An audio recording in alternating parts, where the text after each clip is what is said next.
नमस्कार दोस्तों, आज की इस वीडियो में हम सीखेंगे माइक्रोसॉफ्ट एक्सेल में एसआईपी कैलकुलेटर बनाना। अगर आप एक एक्सेल यूजर हैं तो आपको एक्सेल में एसआईपी कैलकुलेटर बनाना आना चाहिए, साथ में एसआईपी कैलकुलेट करना आना चाहिए। तो आज की इस वीडियो में हम एसआईपी कैलकुलेटर बनाएंगे और साथ में एसआईपी कैलकुलेट करना सीखेंगे।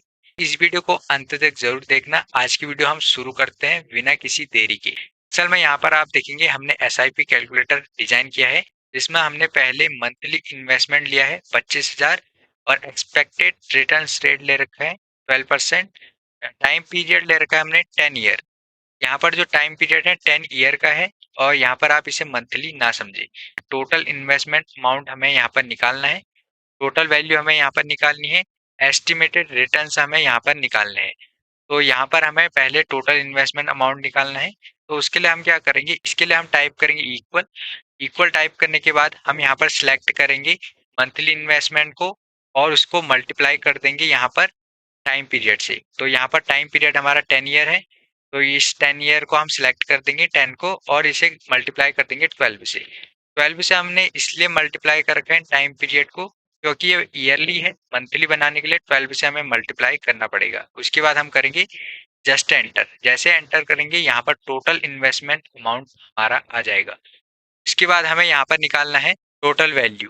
टोटल वैल्यू निकालने के लिए हम एक फॉर्मूला यूज करेंगे, फ्यूचर फॉर्मूला। तो एफ हम एक फॉर्मूला यूज करेंगे टोटल वैल्यू निकालने के लिए। इक्वल टाइप करेंगे और इक्वल टाइप करने के बाद हम यहाँ पर टाइप करेंगे एफ ब्रैकेट ओपन करेंगे और यहाँ पर हम रेट देंगे। एक्सपेक्टेड रिटर्न रेट है 12%, तो हम इस 12% को सिलेक्ट करेंगे और इसे डिवाइड कर देंगे 12 से। 12 से इसलिए डिवाइड कर रहे हैं क्योंकि ये परसेंटेज में है, तो इसलिए हमें इसे 12 से डिवाइड करना पड़ेगा। उसके बाद देंगे कॉमा, उसके बाद हम एनपीआर देंगे।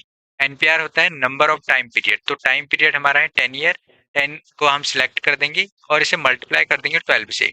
12 से इसलिए मल्टीप्लाई कर रहे हैं क्योंकि यहाँ पर ये ईयरली है, मंथली बनाने के लिए 12 से हमें इसे मल्टीप्लाई करना पड़ेगा।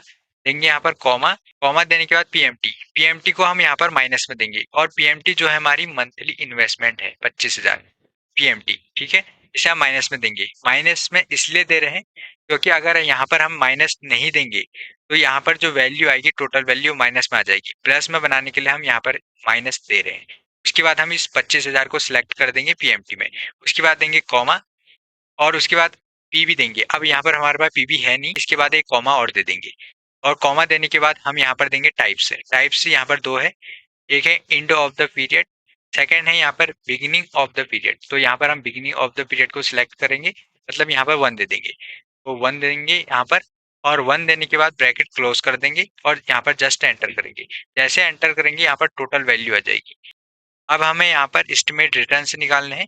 एस्टिमेट रिटर्न्स निकालने के लिए हम क्या करेंगे, टोटल वैल्यू में से हम यहाँ पर इन्वेस्टमेंट अमाउंट को माइनस कर देंगे। यहाँ पर हमारा एस्टिमेट रिटर्न्स आ जाएगा। तो इसके लिए हम क्या करेंगे, इक्वल टाइप करेंगे और टोटल वैल्यू को सिलेक्ट करेंगे, माइनस का साइन देंगे और यहाँ पर टोटल इन्वेस्टमेंट अमाउंट को सिलेक्ट करके एंटर कर देंगे। जैसे एंटर करेंगे एस्टिमेट रिटर्न्स हमारा यहाँ पर आ जाएगा।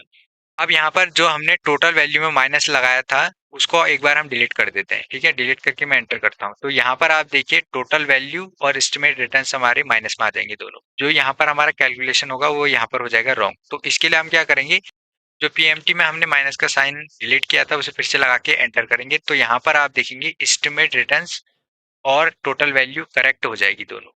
जी, तो कुछ इस टाइप से हम एसआईपी कैलकुलेट करते हैं। अगर हमारा यहाँ पर मंथली इन्वेस्टमेंट 25,000 है और यहाँ पर एक्सपेक्टेड रिटर्न रेट हमारा 12% है और टाइम ऑफ पीरियड 10 ईयर है, तो यहाँ पर हमारा जो टोटल इन्वेस्टमेंट अमाउंट होगा इतना होगा, टोटल वैल्यू हमारी इतनी आएगी, एस्टिमेट जो हमारा रिटर्न आएगा वो हमारा इतना आएगा। अगर मैं चेंज कर देता हूँ, यहाँ पर मैं 50,000 कर देता हूँ, एंटर करूंगा, तो यहाँ पर आप देखिए टोटल इन्वेस्टमेंट अमाउंट चेंज हो जाएगा, टोटल वैल्यू भी और रिटर्न्स भी। और यहाँ पर मैं परसेंटेज चेंज कर देता हूँ, जैसे मैंने 5% कर दिया और एंटर किया, तो यहाँ पर आप देखिए इसका जो भी इन्वेस्टमेंट है और टोटल वैल्यू है एस्टिमेट ये भी यहाँ पर चेंज हो जाएगा। टाइम और पीरियड चेंज कर देता हूँ मैं, 5 ईयर के लिए कर देता हूँ और एंटर करता हूँ, तो यहाँ पर ये इतना हो जाएगा। तो यहाँ पर हमारा एक एसआईपी कैलकुलेटर प्रॉपर तरीके से यहाँ पर बन चुका है, जिसमें से हम अपनी एसआईपी को कैलकुलेट कर सकते हैं। आई होप फ्रेंड कि आपको यह वीडियो हेल्पफुल लगी होगी। अगर वीडियो आपको पसंद आता है तो चैनल को लाइक शेयर सब्सक्राइब जरूर करें। मिलते हैं एक नई वीडियो के साथ।